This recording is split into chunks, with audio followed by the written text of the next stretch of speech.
पंजाब ने तो जो वायलेंस करने के लिए बाहर से हमलावर आए हैं उनके खिलाफ लड़ाई लड़ी है। कभी वायलेंस करके किसी को मारा नहीं है पंजाबियों ने। आप देखो जब यहाँ पर ये जो आतंकवाद भी था तो आतंकी ही वायलेंट थे ना, लोग तो वायलेंट थे। 84 वगैरह में दिल्ली में इतने सिख मरे हैं। पंजाब में कहीं भी एक भी घटना नहीं हुई कि लोगों ने इकट्ठे होकर सिखों ने हिंदुओं को मारा हो, एक भी घटना नहीं हुई तब भी। सो पंजाबी हिंदू है या सिख है, वायलेंट नहीं है। वो संघर्ष में जो विश्वास करता है, ये हमारा इतिहास है, भगत सिंह का विरसा है और गुरु गोविंद सिंह का विरसा है, और हमारे गुरु नानक देव ने जो हमें शांति का पथ जो पढ़ाया, प्यार मोहब्बत का पढ़ाया, या लाला लाजपत राय ने पढ़ाया, उसका विरसा है हमारे में। इसलिए जो पंजाबी जो है ना वो हिंसक नहीं है। टाइम्स पंजाब देख रहे सभी दर्शकों का बहुत बहुत स्वागत है। मैं हूं आपके साथ शिप्रा, लाइव में आपके साथ जुड़ चुकी हूं। आज बात करेंगे एक बहुत ही सेंसिटिव मुद्दे पर। जी, लगातार हम 11 महीनों से देख रहे हैं कि किसानी आंदोलन किस तरीके से संघर्ष लेता हुआ नजर आ रहा है। इससे पहले भी जब किसानी आंदोलन की तस्वीरों से लगातार हमने आपको रूबरू करवाया था, तब भी हमने देखा था कि किस तरीके से किसान भाइयों की आंदोलन के वक्त बॉर्डर पे बैठे हुए तबीयत खराब हुई, कितने किसान भाइयों ने कहीं ना कहीं अपनी कीमती जानें भी गंवा दी थी। और अब जो किसानी आंदोलन 11 महीने से चल रहा है, उसकी भी लगातार तस्वीरों से हम आपको रूबरू करवाते आ रहे हैं। वहां पे भी ठंड है, गर्मी है, बरसात है। किसान भाई जो है खनौली बॉर्डर पर, शंभू बॉर्डर पर धरना लगाकर बैठे हैं। आमरण अनशन पर भी लगातार हमें तस्वीरें आपको दिखा रहे हैं कि जगजीत सिंह डल्लेवाल जी आमरण अनशन पर बैठे हैं। साथ ही साथ केंद्र सरकार को लेकर काफी नाराजगी, काफी गुस्सा किसान भाइयों में बढ़ता हुआ नजर आ रहा है। और जगजीत सिंह डल्लेवाल जी की बात करें तो 50 दिन, जी हाँ, 50 दिन पूरे हो चुके हैं उनके आमरण अनशन को लेकर। उनकी स्थिति जो है काफी नाजुक बनी हुई है, हालत उनकी गंभीर होती जा रही है, क्योंकि पहले भी वो कैंसर पेशेंट है। कैंसर की एक जो जानलेवा बीमारी है उससे वो जूझ रहे हैं, और उसके बाद आमरण अनशन पर वो बैठे हैं सिर्फ केंद्र सरकार से अपनी मांगे मनवाने को लेकर। लेकिन केंद्र सरकार के ऊपर इसका असर होता हुआ नजर नहीं आ रहा, उनकी हालत काफी बिगड़ती जा रही है। इसके बारे में बात करने के लिए हमारे साथ लुधियाना से ईएनटी स्पेशलिस्ट मिस्टर अरुण मित्रा जी जुड़ चुके हैं। सर, सबसे पहले स्वागत है आपका टाइम्स पंजाब टीवी में। सर, किसानी आंदोलन की बात करें, जो पहला चरण हमने देखा था किसानी आंदोलन का, वहां पे भी गर्मी, धूप, बारिश, लेकिन किसान भाइयों की उम्र ऐसी होती है जिस पड़ाव पर वो वहां पे हमने उन्हें देखा, हमने सभी दर्शकों को रूबरू भी करवाया था उन तस्वीरों से। आप भी एज अ डॉक्टर वहां पे रहे, आपने वो पूरा संघर्ष होता हुआ देखा। लेकिन सर, जो इन 11 महीनों में हम खनौरी बॉर्डर और शंभू बॉर्डर की तस्वीरें देख रहे हैं, आप वहां पे होकर आए हैं अभी?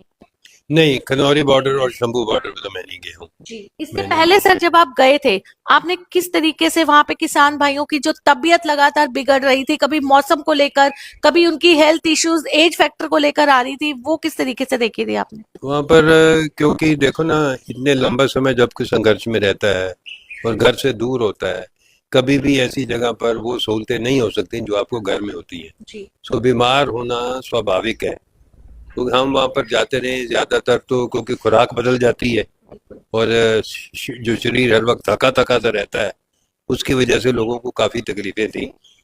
इसी की वजह से आप देखते कुछ ना, फिर हार्ट अटैक्स भी हो जाते हैं जिनकी उम्र ज्यादा है, और एकदम सहायता नहीं मिल पाती है।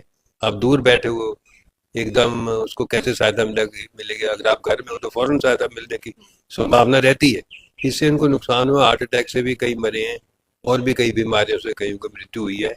वैसे भी जो बुजुर्ग आदमी से थे, उनके घुटनों में दर्द या पेट की समस्याएं उनको काफी थी वहां पे। नौजवानों को भी थी, लेकिन नौजवान तो फिर भी इतना बीमार नहीं होता है। जो 50 साल से या 60 साल से ऊपर थे, वो लोग ज्यादा बीमार रहते थे। और ऐसी स्थिति में मतलब मैं उम्मीद रखता हूँ कि यहाँ भी वैसी स्थिति होगी। सर, 3 दिन पहले ही हमने देखा, 3-4 दिन पहले ही एक और किसान भाई तरन तारण के थे, कहीं ना कहीं उनकी हालत बॉर्डर पे बैठे बैठे बिगड़ गई, और अब वो हमारे बीच में नहीं है। सर, ये लगातार जो तस्वीरें हैं वो बहुत डराती हुई नजर आ रही है, क्योंकि पहला जो चरण देखा वो भी कहीं ना कहीं लोगों में काफी गुस्सा, काफी आक्रोश केंद्र सरकार को लेके दिखाई दिया। लेकिन इस बार जो 50 दिन हो गए, जगजीत सिंह डल्लेवाल जी की हम बात कर रहे हैं, आमरण अनशन पर बैठे हैं, स्थिति उनकी लगातार गंभीर होती चली जा रही है। सर, उनको लेकर आप क्या राय रखते हैं? मैं समझता हूँ कि ये बड़ी दुखदाई बात है कि जो भारत सरकार है उस पे किसी व्यक्ति की जो जीवन है उससे कोई उनको प्रभाव नहीं पड़ता, वो व्यक्ति जिंदा रहता है या मरता है। क्योंकि उस वक्त भी पिछले जो आंदोलन में भी वहाँ पर सिंघू बॉर्डर या टिकरी बॉर्डर पे भी 700 से ऊपर किसान मरे। कोई ये जो सरकार है ये टस से मस नहीं हुई है। और प्रधानमंत्री ने झूठ बोल के एक तरह का आंदोलन हम वापस ले रहे हैं, ये जो बिल वापस ले रहे हैं, उन्होंने ये नहीं कहा कि ये जो है ये बिल गलत है। प्रधानमंत्री ने कहा कि मैं किसानों को समझा नहीं पाया, जी। मतलब मन तो उनका, लेकिन बाद में ये हुआ कि जो कमेटियां बैठेंगी, जो किसानों की मांगे हैं उन पे जो तवज्जो दी जाएगी, विचार चर्चा होगी, और वो सारी बातें मुकर रही हैं। इनकी आदत है झूठ बोलना, प्रधानमंत्री की आदत है, तो वो झूठ बोल दिया। अब भी जो डल्लेवाल की जो स्थिति है, जगजीत सिंह डल्लेवाल बुजुर्ग आदमी है, इतनी देर से वो अनशन पे बैठे हैं, स्थिति तो काफी मतलब नाजुक है ही है। इतने दिन के बाद कोई व्यक्ति जिंदा है, मैं समझता हूँ ये भी बड़ी बात है कि वो जीवित हैं। और मैं तो यही चाहूंगा कि वो जीवित रहें और उनके जो इतनी बड़ी जो वो जो आंदोलन कर रहे हैं उसका प्रभाव इस सरकार पे पड़े और सरकार जो है किसानों की बातों की तरफ तवज्जो दे। सर, जगजीत सिंह डल्लेवाल जी की बात करें, 70 साल से ऊपर की उनकी उम्र हो चुकी है, लेकिन वो ऑलरेडी कैंसर पेशेंट है, एक जानलेवा बीमारी। कहाँ एक कैंसर पेशेंट का ट्रीटमेंट किस तरीके से चलता है, उनके परिवार वाले, उनके पोते तक हमने देखा है कि तस्वीरों में कि उनके साथ बैठे हैं वहां पर, और लगातार उनको कन्विंस किया जा रहा है, उनको बोला जा रहा है, सुप्रीम कोर्ट के भी ऑर्डर है कि आप अपना इलाज करवाइए, लेकिन कहीं ना कहीं वो अपना आमरण अनशन तोड़ने को तैयार नहीं है। तो सर, क्या आपको लग रहा है कि एक अकेला इंसान अगर इतने लंबे समय से 50 दिन का समय हो गया है, 50 दिन में वो अपनी आवाज केंद्र सरकार तक नहीं पहुंचा पाए अपनी, तो ये जो तस्वीरें हैं ये और ज्यादा डराने का वाला रूप ले सकती हैं, क्योंकि किसान भाइयों में काफी ज्यादा गुस्सा इस टाइम बढ़ता हुआ नजर आ रहा है उनकी हालत को देखकर। देखो, ये उनका व्यक्तिगत निर्णय है कि मुझे जो आंदोलन इस रूप में करना है, ये उनका व्यक्तिगत निर्णय है। अगर सुप्रीम कोर्ट ऑर्डर करता है, उन्होंने इलाज करवाना है या नहीं करवाना, ये उनका व्यक्तिगत निर्णय। उनपे जबरदस्ती करना मतलब किसी के अधिकारों का हनन है, जो हमारे मानवीय अधिकार है उनका हनन है। इसलिए जो पंजाब सरकार उनको जबरदस्ती नहीं कर रही है। दूसरी जो बात आपने की कि वो बीमार हैं, अब बीमार तो इस उम्र में आते आते कोई ना कोई रोग लगने की संभावना रहती है। अब जो व्यक्ति कैंसर पीड़ित है उसका शरीर तो कमजोर होता है जी। उसमें कुछ ना कुछ और बीमारियां भी साथ पनप सकती हैं और उसको इलाज की जो है बार बार जरूरत पड़ती है। मुझे नहीं मालूम उनका कोई ऑपरेशन वगैरह हुआ है या उनको पहले रेडिएशन मिली है या कीमोथेरापी मिली है, ये मैं नहीं कह सकता, क्योंकि ये सब जो चीजें हैं, कीमो और रेडिएशन, ये शरीर में जो बीमारी के साथ लड़ने की समर्थता होती है उसको और कमजोर करती हैं। पर फिर बचता भी आदमी उन्हीं से ही है, लेकिन उस व्यक्ति को फिर एक ढंग से जीने पड़ता है, तभी उसका जीवन लंबा होता है। सर, पर ऐसा मैं कुछ होता समझता है हूँ कि ये उनकी बड़ी हिम्मत है कि इतने बीमार हो के भी वो इतने दिन संजम। विल पावर उनकी स्ट्रांग है। तो सर, अगर कोई कैंसर पेशेंट है और लेकिन अब वो आमरण अनशन पे बैठा है, तो लग रहा है कि वो जो ऑलरेडी उनकी एक प्रॉब्लम है बॉडी के अंदर चल रही है, वो मल्टीप्लाई भी हो सकती है। बिल्कुल मल्टीप्लाई तो हो ही सकती है, क्योंकि कैंसर कोई अनशन से कैंसर कोई रुक जाएगा है, कोई ऐसी बात तो नहीं है ना। बिल्कुल खुराक जो उनकी कम हो रही है तो शरीर में इम्यूनिटी कम हो रही है। बिल्कुल किसी बीमारी से लड़ने के लिए भी एक प्रतिरोधक क्षमता होनी चाहिए ना, वो क्षमता कम हो रही है हमें। जी। तो फिर भी मैं समझता हूँ कि शरीर मजबूत है और मैं इच्छा करता हूँ कि वो लंबा समय बिल्कुल अपनी प्राकृतिक जीवन जिए, जी। इस तरीके से ना जाए। बिल्कुल सर, ऑलमोस्ट उन्हें 50 डेज हो गए हैं, 50 दिन हो गए हैं, तो केंद्र सरकार के ऊपर असर होता हुआ तो नजर नहीं आ रहा, लेकिन पंजाब सरकार भी बार बार यही उनको सजेस्ट कर रही है कि उनका इलाज करवाया जाए जल्द से जल्द, क्योंकि हमारे पंजाब के हैं वो, और हमारे पंजाब के कितने किसान आज बॉर्डर पे बैठे हैं। तो किसान भाइयों का यही कहना है कि अगर उनको कुछ हो जाता है तो उसके बाद ये संघर्ष बहुत भयावह रूप ले सकता है। बहुत डराने वाली तस्वीरें दिल्ली बॉर्डर पर और पंजाब में भी इसकी देखने को मिल सकती हैं। देखो, उनकी जो जीवन जो इनकी अगर कुर्बानी होती है तो इसका प्रभाव तो पड़ेगा ही। किसान आंदोलन किस रूप में बढ़ेगा ये तो मैं नहीं कह सकता, ये तो समय ही बताएगा। पर मेरी ये समझ है कि हिंसा नहीं होनी चाहिए, जी। क्योंकि केंद्र सरकार चाहेगी कि हिंसा हो, फिर वो हिंसा के तौर पे किसानों को बदनाम करेगी, और पंजाब के किसानों को तो खालिस्तानी कह के वो फिर इस तरह करेगी, उनको और ज्यादा बदनाम करने की कोशिश करेगी। मैं समझता हिंसा नहीं होनी चाहिए। आंदोलन किसी भी रूप से बढ़े, उसके बहुत आंदोलन करने के तरीके होते हैं, उसको उस ढंग से बनाना चाहिए, और आपस में एकता करके सभी किसानों को आगे बढ़ना चाहिए। सर, आप डॉक्टर के साथ साथ एक पॉलिटिकल एनालिस्ट भी हैं। पहले भी हम बहुत बार आपके साथ इन मुद्दों को लेकर रूबरू होते आ रहे हैं, तो क्या लग रहा है, जैसे आपने बताया वायलेंस का रूप ले सकती है, तो पंजाब सरकार किस तरीके से आगे आके अपने कदम उठा सकती है, किस तरीके के फैसले लिए जा सकते हैं? पंजाब सरकार ने, मैं समझता हूँ, कुछ बातें ठीक भी की हैं, उनको जबरदस्ती नहीं उठाया, सुप्रीम कोर्ट का ऑर्डर कभी उस तरीके से नहीं लिया है।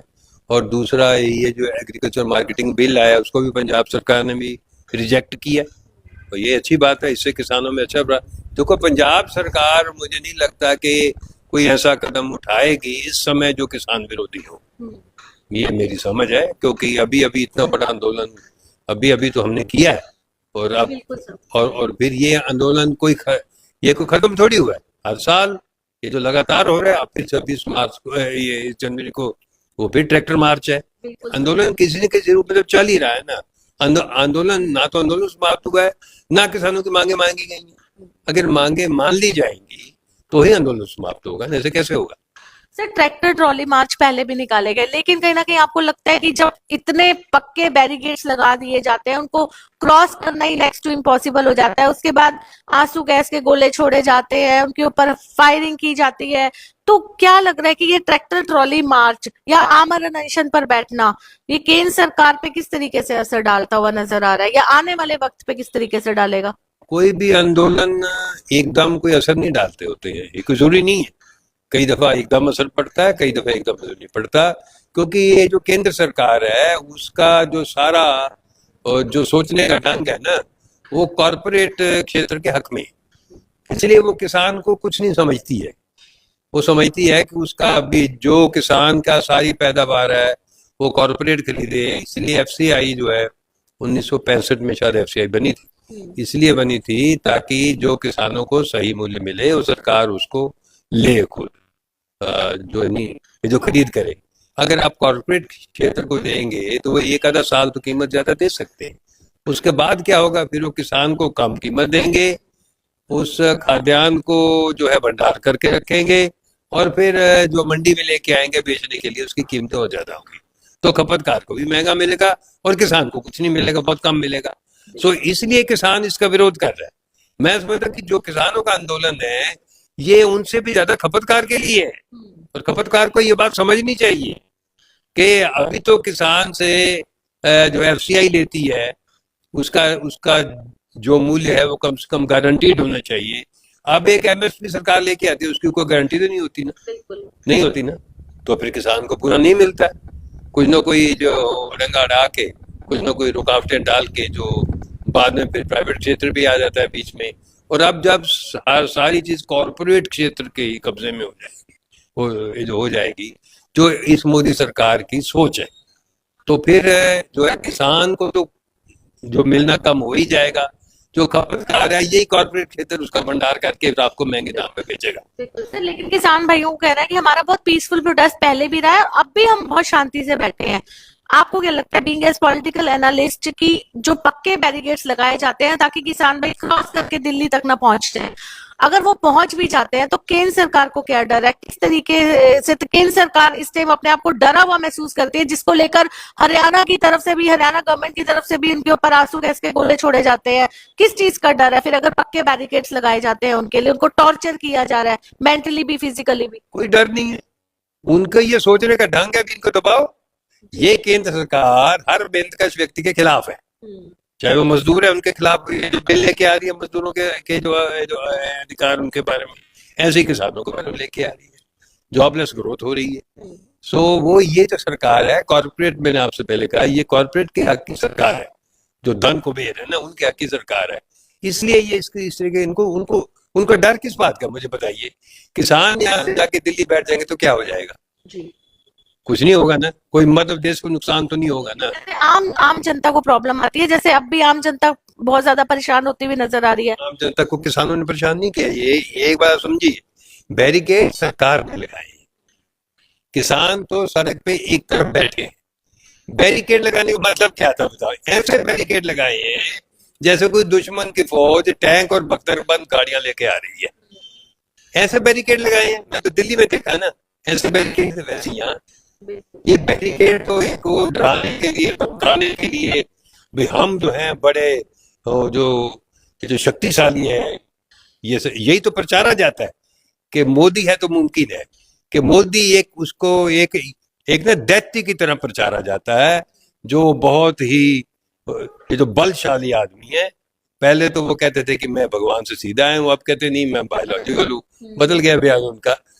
ये तो कुछ भी कभी भी बोल देते हैं।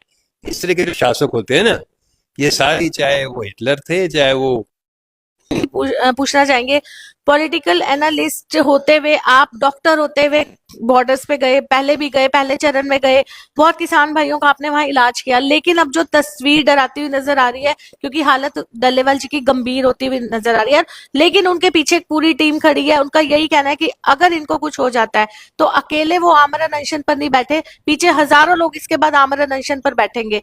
तो सर क्या लग रहा है आपको? लग रहा है कि इन तस्वीरों के बाद केंद्र सरकार पे असर होगा? हो सकता है, दबाव ज्यादा पड़ेगा तो हो सकता है, लेकिन ये सरकार देखती है चुनाव कब आ रहे हैं। ये चुनावों के दृष्टिकोण से ही सारे फैसले लेती है, जनता के दृष्टिकोण से नहीं लेती है। लेकिन अगर इतनी बड़ी गिनती में लोग अमर अनशन पे बैठ जाते हैं, हजारों लोग, तो प्रभाव तो पड़ता ही है। कुछ सारी दुनिया में बात जाती है ना। लेकिन प्रोटेस्ट वायलेंस का रूप ना ले, पंजाब में भी और दिल्ली में भी। बेसिकली पंजाबी वायलेंट नहीं है जी। पंजाब ने तो जो वायलेंस करने के लिए बाहर से हमलावर आए उनके खिलाफ लड़ाई लड़ी है। कभी वायलेंस करके किसी को मारा नहीं है पंजाबियों ने। आप देखो, जब यहाँ पर ये जो आतंकवाद भी था, तो आतंकी ही वायलेंट थे ना, लोग तो वायलेंट थे।